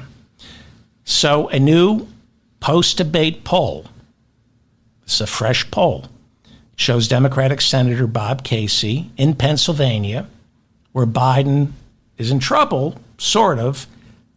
Bob Casey is up by 4 points in Pennsylvania. Casey was campaigning with the president Sunday. So what does that tell you about Pennsylvania? Updraft. Bob Casey is going to lift Joe Biden up. Reverse coattails. I've heard that expression used. I use the term updraft. I came up with that. Somebody wrote to me and said, why don't you say reverse coattails? The election in Pennsylvania is the one you got to watch. And Casey is running against this POS, David McCormick, graduated from West Point, most recently worked for McKinsey, and then became president of Bridgewater Associates. That's a hedge fund in Connecticut, a huge hedge fund in Connecticut. So McCormick isn't even living in Pennsylvania like Dr. Oz. And we're now discovering his claims of being a big job creator are being proven wrong. If you run Bridgewater Associates, a hedge fund, you destroy jobs. You're not a job creator. But he boasts, I'm a job creator. Well, he ran a company in Pittsburgh called Free Markets, and he insisted that he created hundreds of jobs running free markets. But according to reporting by WHYY, a PBS affiliate in Pittsburgh, McCormick became president of Free Markets in 2002. When he joined the company, it had 1,068 employees. Within 2 years, he fired 177 and then shipped another 100 jobs off to India. Now, some of you might think this is nitpicking. Not important. Voters take that very seriously. Firing people. Have you ever been fired? Again, all the people I see saying, get rid of Joe Biden, these are the people who are, it's very easy for them to fire others. They divide the world into those who serve and those who are served. You know, Schiff graduated from Harvard Law School. He's to be served. And he fires the servers who don't serve him properly. That's why Schiff was so quick after the debate to say, I don't know, maybe Joe should go. But people who've been fired don't want Joe to be fired. Pay attention to who's saying Joe has to go. David Axelrod, Obama's campaign manager in 2008, who never forgave Barack in 2012 because he didn't get a 15% commission on the nearly $1 billion that Obama spent on advertising. David Axelrod, these Democratic strategists get 15% of the ad buys, and Obama wouldn't give David Axelrod 15% of like $1 billion in ad buys in 2012, and it broke Axelrod's heart. They didn't get his 15%. But let's listen to him. He's going to tell us that Joe can't win, that Joe should drop out. And replace him with whom? Casey's going to win Pennsylvania, and he's going to pull Biden up with him. Nobody's ticket splitting in Pennsylvania. So we have Senate polls taken before the debate. The Pennsylvania Senate poll is the only one we have after the debate. And they're hard to do, state polls. It's much harder to conduct accurate polls on such a granular level. That's another reason Biden isn't stepping aside. There are big swings in the national polls, and they mean nothing. But these state polls, they take time, and they're usually in the neighborhood of correct. Wisconsin, pre-debate, has Democratic Senator Tammy Baldwin up by 7. You think the people who are going to vote for Tammy Baldwin watched the debate and said, oh, Joe Biden's mangling sentences. I can't vote for Tammy Baldwin. What universe are you living in? Democratic Senator Jackie Rosen in Nevada is up by 5 points in one poll, up by 12 in another poll. Ruben Gallego, the Democratic congressman from Arizona, is beating Carrie Lake in the Senate race for Kyrsten Sinema's seat, averaging 4 points right now. I've seen him leading her by 12, 14 points. Slotkin in Michigan is up by 4 points in Michigan. One of the lies that Donald Trump spreads is Minnesota is in play. It's not. Minnesota is not in play. Republicans haven't won Minnesota since, I think it was 1972. Senator Amy Klobuchar is running for re-election in Minnesota. She's up by 11 points. Is anyone going into the voting booth voting for Klobuchar and then Donald Trump? Seriously? What are these Senate races telling you? You can't gerrymander a Senate race. A Senate race is a leading indicator of how the electoral map is going to look. What the Electoral College is going to look like. These Senate races are leading indicators. Senate races are winner take all. Senate races are the boots on the ground campaigns. Senate races, retail politics, where voters get up close and personal with the Democratic Party, which means they're not getting up close and personal with just the candidate for Senate. These are surrogates for Joe Biden. What does it say about Joe Biden's chances in Nevada if the incumbent Senator Jackie Rosen is leading by 12 points in one poll? It says people really like Jackie Rosen. They're probably indifferent about Joe Biden. It means they're going to vote for Jackie Rosen forcefully, lackadaisically for Joe Biden. 2 Senate Democrats are in tough races. Tester in Montana, Brown in Ohio, and both have refused to give Joe Biden a full-throated endorsement after the debate. Politically, that makes sense. Senate Democrat John Tester is running a tough race in deep red Montana. I think he's the only, Democrat who holds elective office in Montana. So he, on a national level, or in the state, I don't think they have a Democratic governor, attorney general. I don't think Democrats do too well in Montana. So after the debate, Tester said Biden still has to prove it to him that he's up for the job. Tester also said to voters, I promise to stand up to Joe Biden when he's wrong. It's going to be a hard seat to keep, but Tester has been there for 20 years.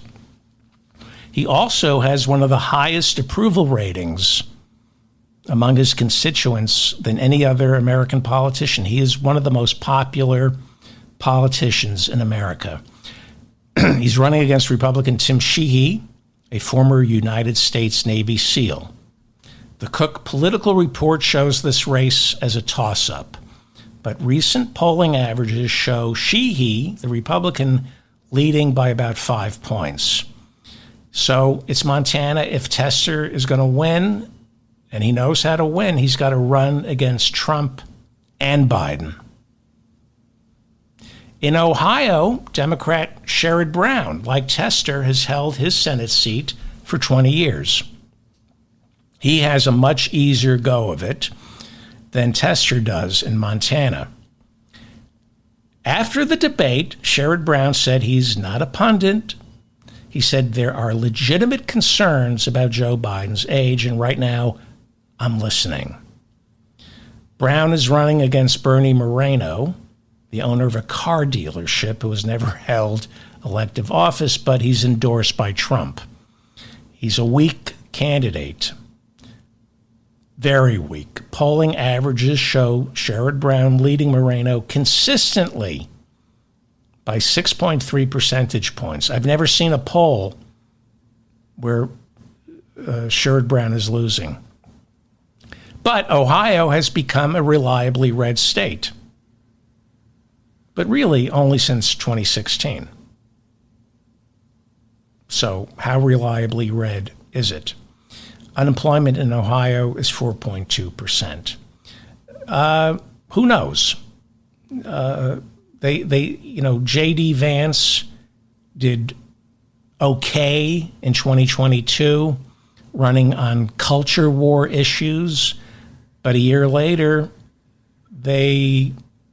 Ohio codified into the state constitution a woman's right to choose. I'm not saying Biden has a chance of winning Ohio. I'm just saying he has a chance. I think Sherrod Brown is really strong in Ohio.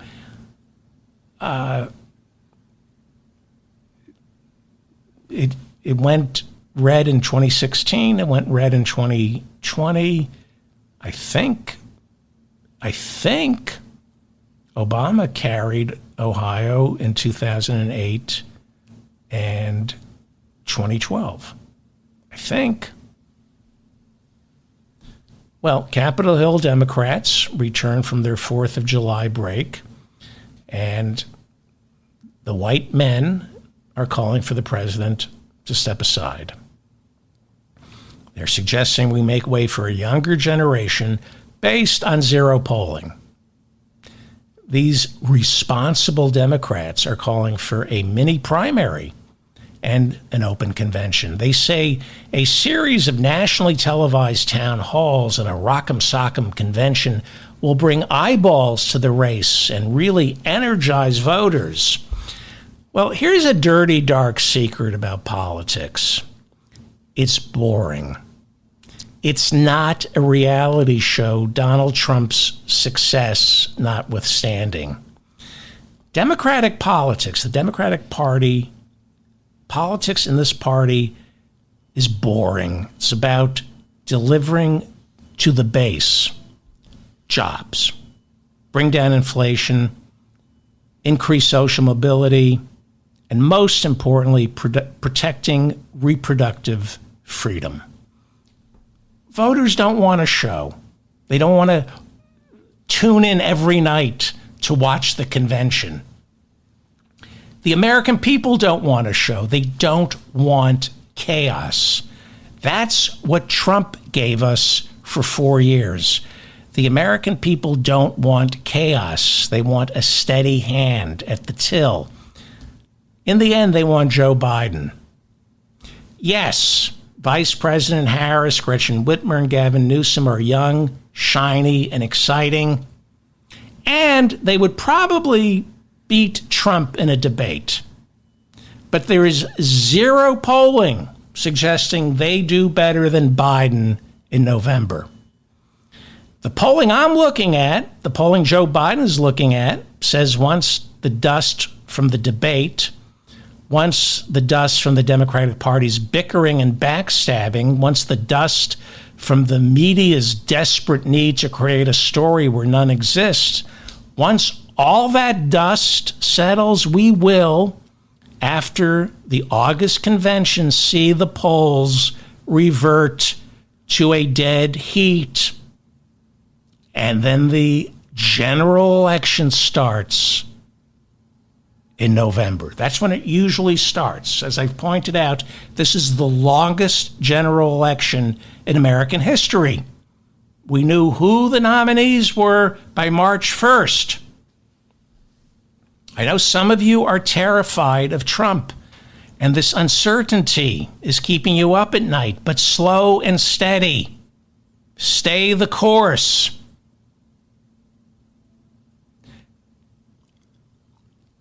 You can't fix things by ruining them. Some of you might have had corporate jobs. Maybe once in your life you had a corporate job. And if you did, I'm really sorry. You might remember that you had this corporate job where you and a group of coworkers got assigned a project and you were given a month to complete it. And because you and your coworkers got along, you were able to finish the project in 2 weeks instead of 4. Does this sound familiar? And this is what's going on in the Democratic Party right now. So you're working in a corporation, you finish the project 2 weeks early. Now the older, more seasoned team members, they know not to tell upper management that we came in 2 weeks early. The older, the pros know, let's just spend the next 2 weeks pretending to work on this project, even though we all know it's been completed. It's smarter than going to the boss and saying, hey, we finished the job early. You got anything else for us to do? See, older, more seasoned people know. Don't tell the boss how quickly you finish the job. But there's always the younger, ambitious team member who's got enthusiasm, and they let slip to the boss while standing at the urinal that the project is completed 2 weeks early. Give me a cookie. Look how good a job I did, boss. And the boss says, oh, really? You finished that project 2 weeks early? No cookie for you. He says, why haven't I seen it? So he asks the rest of the team, why haven't I seen the project? And the older, more seasoned members of the group say to the boss, oh, we're not done yet. We're still working on it. We're still tweaking. And the boss says, let me join the tweak. I like to tweak. But there's no need for a tweak. It's done. But since this is a corporation and salaries must be justified and nobody is allowed to spend the next 2 weeks doing absolutely nothing just because they did a great job and finished the project 2 weeks early, everybody has to tweak. Busy work. It's all about looking busy and feeling in control. The boss looks busy, feels important, feels like he's in control. And the boss looks at the project that got finished 2 weeks early. Knowing there's 2 more weeks, he says, or she says, looks at the project and says, I don't know.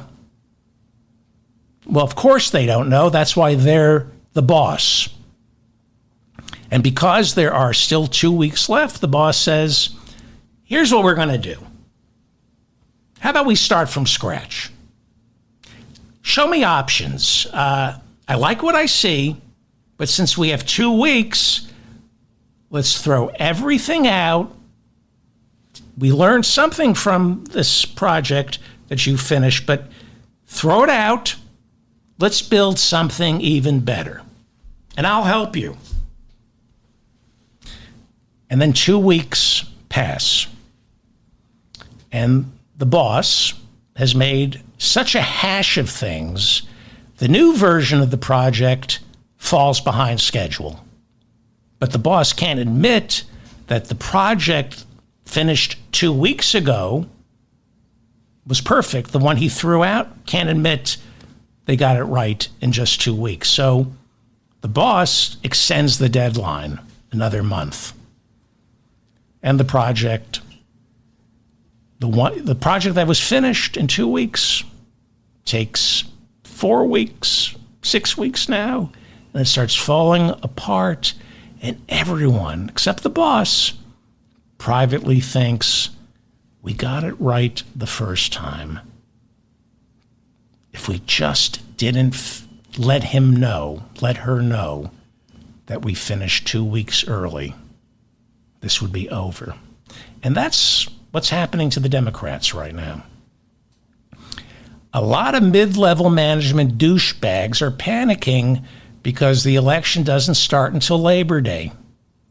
They have 2 months. The project was finished. They needed to pick a candidate.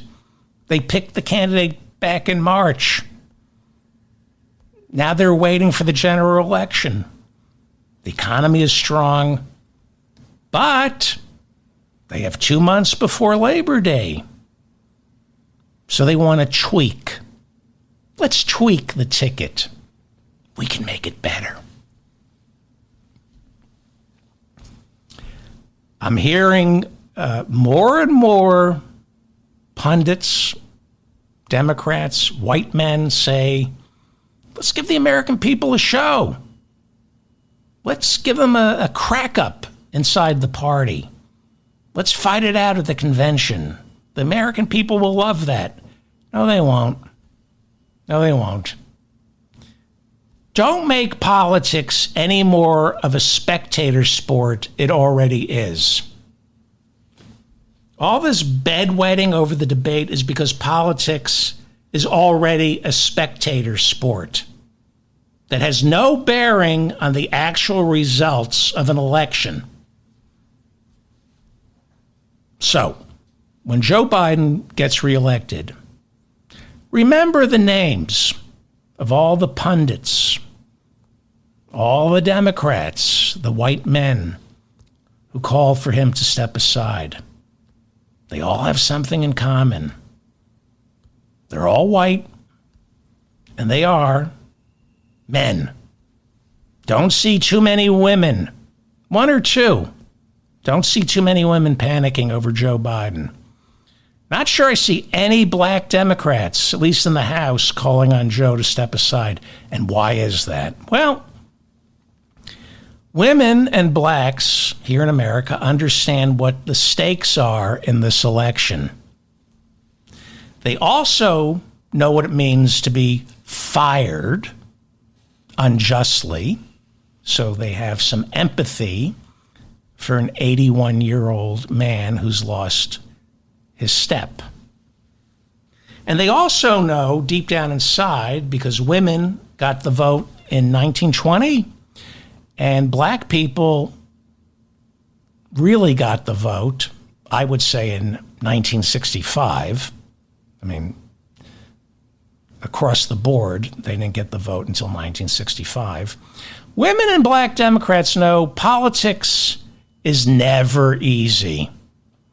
They can handle a hiccup like a bad debate or a president whose gait is a little slow.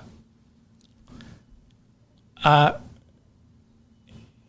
women and blacks are used to being lied to, and they know when they're being lied to.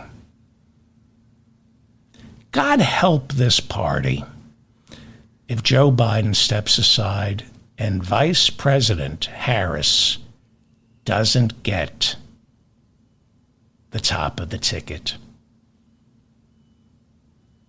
And God help this party if Biden steps aside and Vice President Harris does get the top of the ticket.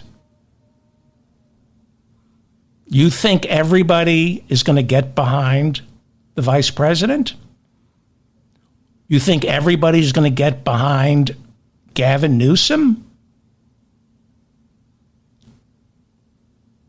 Because I hear a lot of white men talking about what a great candidate Gavin Newsom would be. Based on what? That he's a white male, with shiny teeth, a full shock of hair. He's anorexic, telegenic, anorexic. White men are saying, that's the guy who can beat Trump. I know that because I'm a white male whose brain is still stuck in the 50s.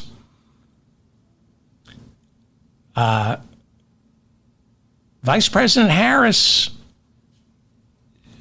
why aren't they mini primaries, open convention? It's her turn. But people are saying, we're not sure about her. God help this party if she doesn't get, if he's not stepping aside. If she doesn't get the nomination, if he steps aside and she doesn't get the nomination, the party will crack up.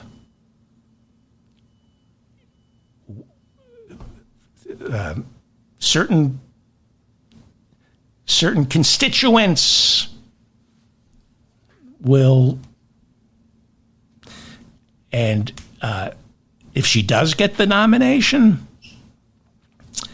the white men who are calling for Joe Biden to step aside, they want Gavin Newsom.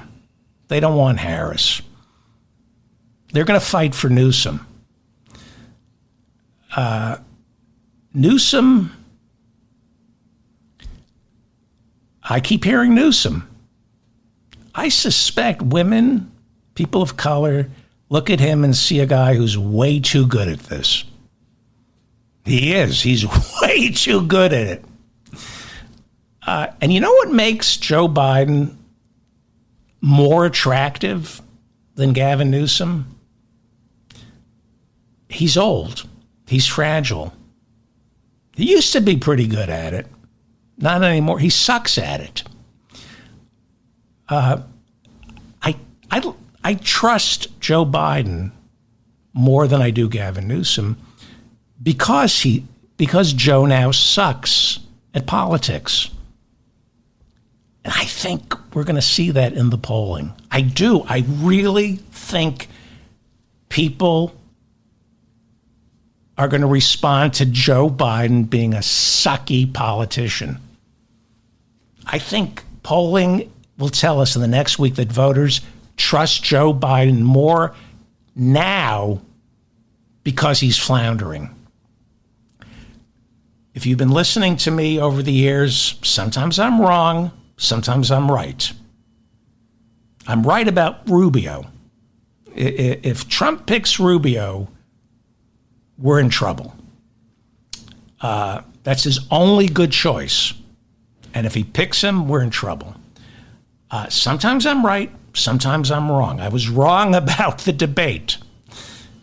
Sometimes wishful thinking gets the best of me, but life is wishful thinking. There's nothing wrong with wishful thinking. So, this is what I'm hoping for. Nothing will make me happier than seeing new polling that shows the debate meant nothing. The interview with Stephanopoulos meant nothing.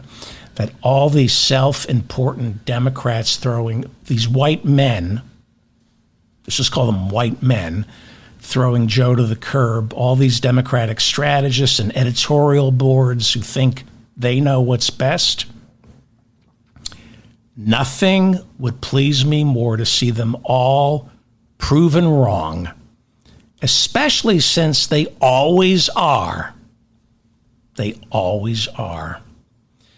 The Washington Post now counts 9 House Democrats calling for Joe Biden to be replaced at the top of the ticket. Okay, 9 House Democrats officially are saying Joe needs to get out. 8 of the 9 turncoats are men, 1 woman. 2 of the turncoats are members of the LGBTQ community, 1 woman, 1 man. 1 is Asian. There's 1 Asian calling for Joe to step aside, 1 is Hispanic. Not a single black member of the House has turned on Joe Biden. Angie Craig, the first openly gay representative from Minnesota, is calling for Joe to step aside. She's white. Okay? Adam Smith, count them. Adam Smith of Washington, white male, wants Joe to step aside. Lloyd Doggett of Texas, white male. Jim Himes of Connecticut, white male. Seth Moulton of Massachusetts, white male. Jerry Nadler of New York, white male. 5 years ago, I would have done a joke. I'm not going to just say white male. Mike Quigley of Illinois, white male. 6 out of the 9 are white men. Sounds like the Supreme Court. Right? Oh, okay. Clarence Thomas and Barrett. Then there's California Democrat Mark Takano. He's gay and Asian. Raul Grijalva, his father was a Mexican migrant. He's calling for Biden to step aside. House Democrat, I'm going to wrap it up. House Democrat from Texas, Jasmine Crockett, put it best, quote, "The ticket at this point in time is Biden and Harris. And so long as the president says that he can do this job, then that is our ticket. We have a democratic process. We went through the primary, and to subvert the will of the people based on polls is not what we do in a democracy." Jasmine Crockett. Chairwoman of the Congressional Progressive Caucus from Washington, Pramila Jayapal, said on Monday that reporters and prognosticators spending energy on the president's health should expend an equal amount of energy asking Republicans why they are loyal to Donald Trump, despite his being a convicted felon with dictatorial aspirations who, rather than conceding defeat in 2020, incited an insurrection against our government. She said Democrats are still considering the best path forward to, quote, protect our democracy. Members of the Congressional Black Caucus are standing firm with Joe Biden. And during Sunday's meeting of top House Democrats, members of the Congressional Black Caucus expressed anger and disgust with members of the Democratic Party who are wetting the bed. California House Democrat Barbara Lee, she's the only member of Congress to have voted against authorizing the war in Afghanistan. During Sunday's call, she reportedly expressed exasperation with Democrats who want to give up on Joe Biden. California House Democrat Maxine Waters also came to the president's defense during the meeting. By the way, these are all women of color. California House Democrat Maxine Waters also came to the president's defense during the meeting. She said she's older than Biden and called Trump, quote, a no-good, deplorable, lying, despicable human being. Exactly. What are we discussing here? That Biden said, I killed Medicare? So she added, quote, there ain't going to be no other Democratic candidate. It's going to be Biden, and you better know it, unquote. I like Maxine Waters. She was briefly, when I got thrown out of a house during one of my divorces, she was temporarily my congresswoman. Let me repeat what she said. Maxine Waters. There ain't going to be no other Democratic candidate. It's going to be Biden, and you better know it. Joyce Beatty of Ohio, former chair of the Congressional Black Caucus, says she's 100% behind Joe Biden. House Democrat Frederica Wilson from Florida said, quote, any leader calling for President Biden to drop out needs to get their priorities straight and stop undermining this incredible actual leader who has delivered real results for our country. I'll get back to Frederica Wilson in a second.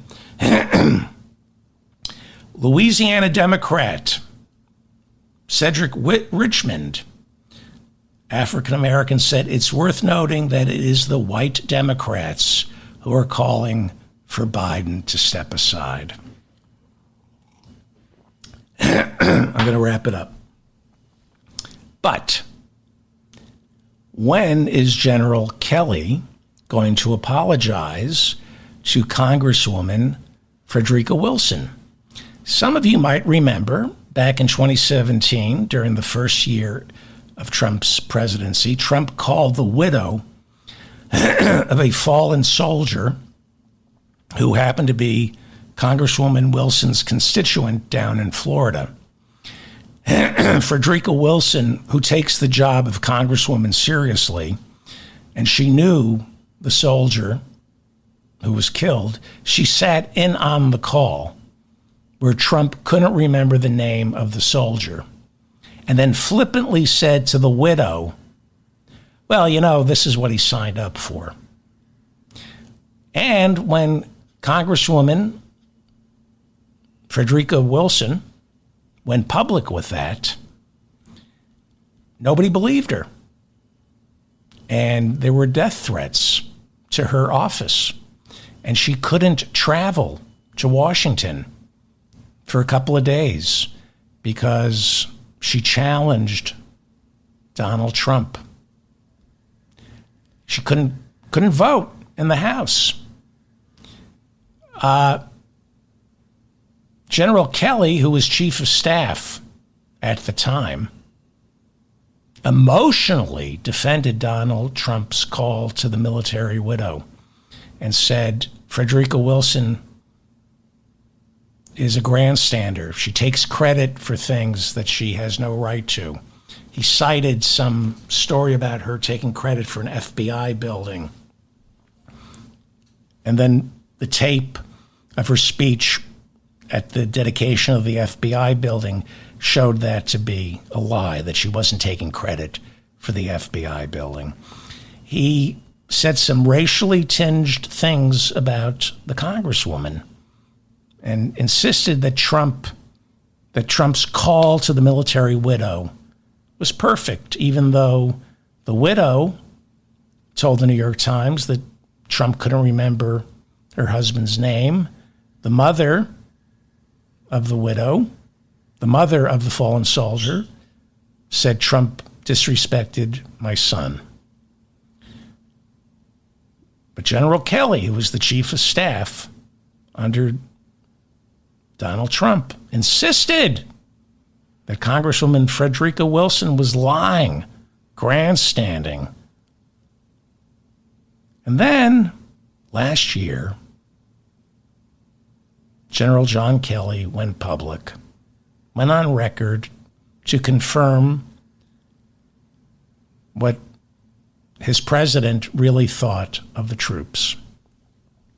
John Kelly talked about visiting Arlington with Trump, visiting Normandy, going to World War I cemeteries in France, where Trump called the men buried there suckers and losers. Didn't understand why they went off and fought.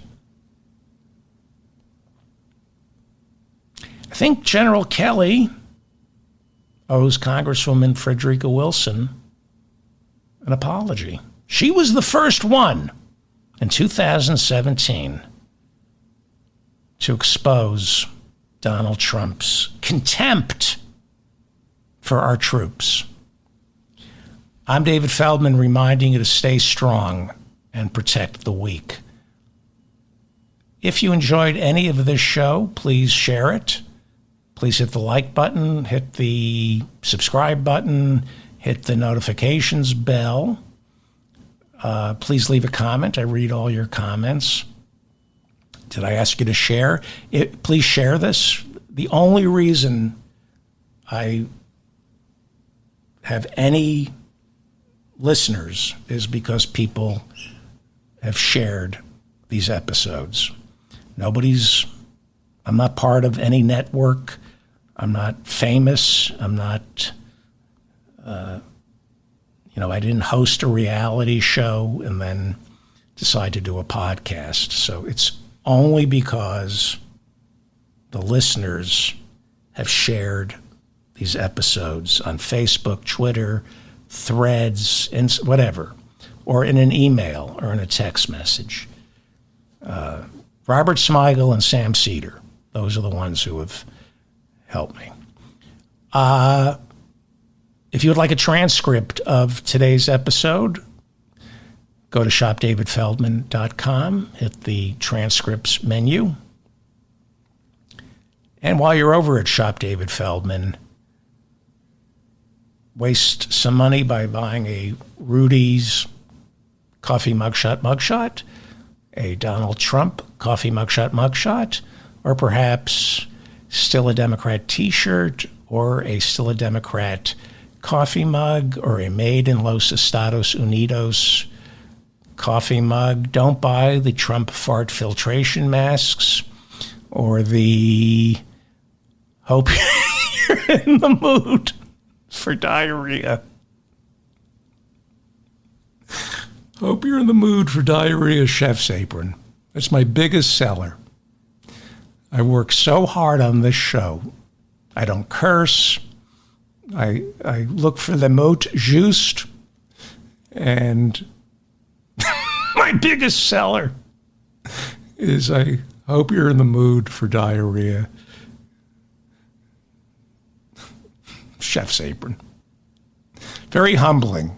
It reminds me how full of shit I am to think that. Anyway, thank you to Bob in the chat room.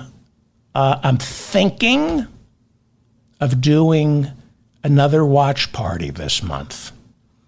I think for Trump's convention speech. Somebody said to me, you need to watch one of his speeches with a group of people and dissect it. I think, let me know if you have any interest in doing a convention watch party where we look at Trump's speech and then discuss it afterwards.